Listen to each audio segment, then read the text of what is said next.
Hi, I'm Katie from What Katie Did, and welcome back. Today I'm going to talk to you a little bit about sustainability and environmental issues at What Katie Did. Earlier this year, I promised to get back to you about where we were with our stocking packaging, which, as you can see, is wrapped in plastic, and this is a huge issue for us. And it's taken a long time to sort out, and it still isn't 100% sorted out. And something I started talking about it in March, and I said, right, by the end of the year, I'm going to have swapped over to environmentally friendly packaging, and it will all be fixed, and everyone will be happy. And unfortunately, that hasn't happened. What Katie Did is a very small company, and we all multitask doing different jobs. So it's not like we have one person to look at environmental and sustainability issues.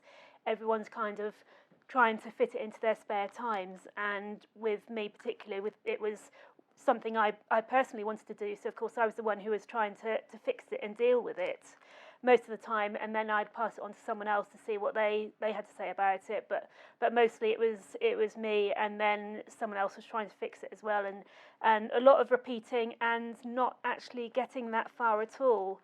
It's quite interesting because in the press recently, it's been, when you look at the big internet fashion brands, they've actually been making redundancies for the first time. And a few months ago, the brand ASOS, which you must have heard about if you're into fashion at all, because they're huge in the UK and massive in the States, they actually started making people redundant. And one of the teams they made redundant was their sustainability team. So when times are tight, you're looking at working on the most important things, and sustainability and the environment kind of get pushed to the one side. And although I really wanted to get work on it and get it fixed this year, it just got put on the back burner because there were so many more urgent things to work on. My idea at the beginning of 2019 was to change from a plastic bag to a paper bag. In between this, we did look slightly at doing a recyclable plastic bag, and there's lots of companies doing recycled plastic bags now, and it's not until you look closely that you realise it's not as simple as it sounds, because the recycled plastic are the ones which break into tiny pieces and ends up being eaten by fish in the sea. So yes, the plastic does break down, but it doesn't break down in a good way at all. So that was the first step I found, and I rejected that, and then I passed it on to someone else to see if they could come up with any ideas in the company, and they said, oh yeah, we've got this, I found this amazing people, and they do this recycled plastic. And I said, oh yes, that's the one which gets eaten by the fishes in the sea. And she's like, oh, they didn't say that. And I'm like, no, they wouldn't. So she went back and she asked more questions, and she came back to me, and she was really angry about it, because you believe what people tell you. And a few weeks ago, I was watching an advert on the TV, and it said that they now used recyclable plastic. And this was on the TV, and at the end, it had a little line going across the screen saying it can't be recycled in it can't be recycled domestically. So some poor person has obviously done all their research, been told that it was recyclable, and then it turned out in the end, after spending all this money and thinking they were doing the right thing, that it wasn't easy to recycle at all. So that's another thing that's taken the time. We've been very, very slow and very careful, and make sure that what we do is more environmentally friendly than what we're doing at the moment, and it really does make a difference. So what we're doing now is we're finally putting it in paper bags. This has taken a long time to do as well. We had an amazing illustrator work on the artwork for the packaging, but it turned out that although she was an amazing illustrator, she didn't really understand how the screen printing worked, and that we could only work with a couple of colours. It wasn't litho printed or digital printed. It was basically a 2-colour print. So she didn't understand that, and that was very frustrating. And in the end, we started working with someone else who's finally given me the artwork now, and it looks great. But the thing is with these paper bags is that they take 10 weeks to actually make, and it took a long time to find someone who'd actually make them for us at all. And I actually found them through an old contact of mine, and I kept on trying to get quotes from people, and people weren't getting back to me at all. And it turned out I was speaking to this old contact, and they said, yeah, there's no money in it. It's a horrible job to do, and there's only like one place in the country that makes them. So this is why it's hard. No one really wants to do it for you, because they're not going to make much money, and it's not that interesting to do. But anyway, we've actually got the people who's going to make the paper bags.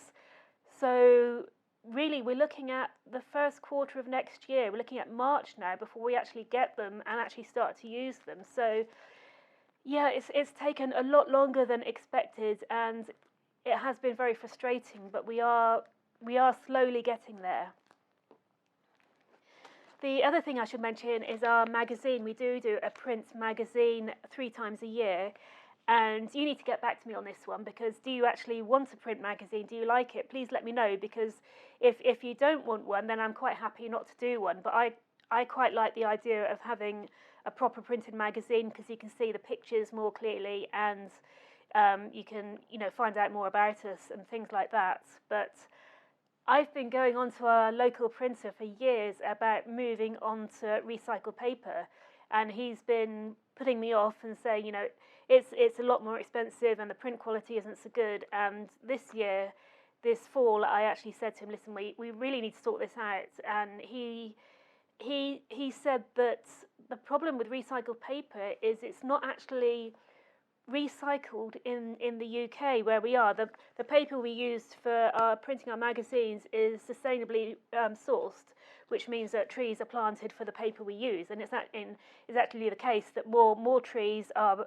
planted than the paper we use. So it's kind of in reverse. So that is fine. But if we were going to look at using recycled paper, the paper has to be it's sent to the recycling plant in the UK, but then it's shipped to the other side of the world to actually be processed, turned into printable paper, and then shipped all the way back. I've done my research on this over the last few days, and I could only find one plant in the UK that actually recycles paper into reusable paper.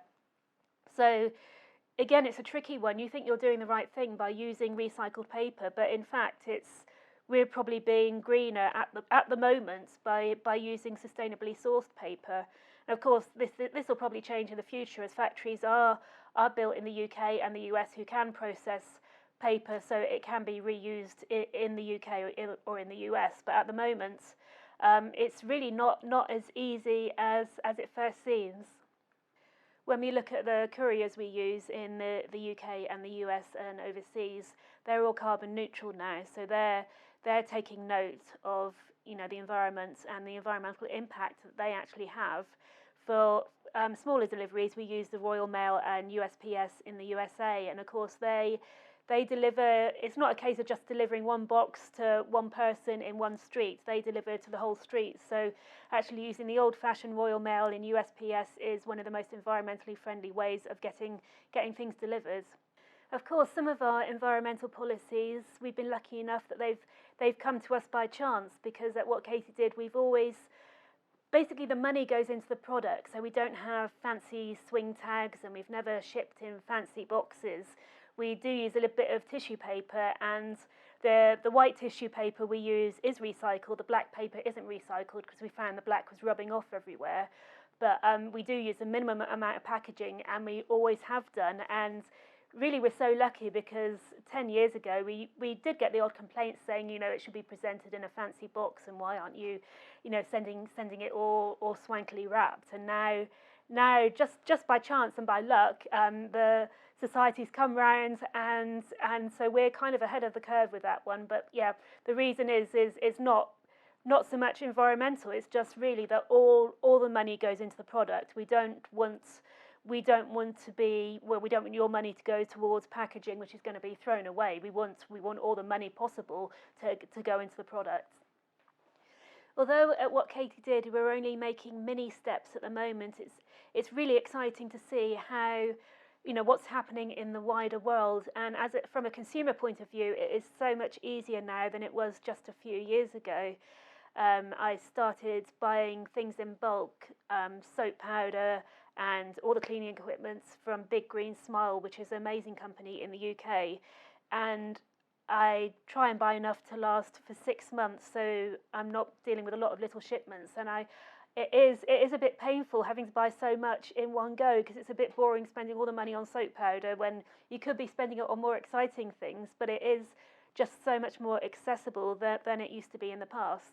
It is hard work sometimes, because currently at home I'm having a battle of the shower gel, because I want to stick to old-fashioned soap, and for the last few years I've been using my Lush shampoo bars and conditioner bars, which work great, and really cutting down on the amount of unnecessary plastic. And for me, it's like shower gel and shampoo bottles are one of the things that are really totally unnecessary, but I'm getting backlash from my 15-year-old daughter now about that, because obviously she wants all the exciting products and doesn't want to cut down at all. So it is an ongoing battle in our household, but the changes that have been made in just the last couple of years are really considerable. And when I was in India last month, they did tell me that single-use plastic bags were going to be stopped in India moving into 2020. So it's not just happening, in the Western countries. It's the whole world is taking note and being, realizing that things have to change. If you do have any questions about what Katie did and sustainability, please get in touch. And in the meantime, take care, and I'll catch up with you soon.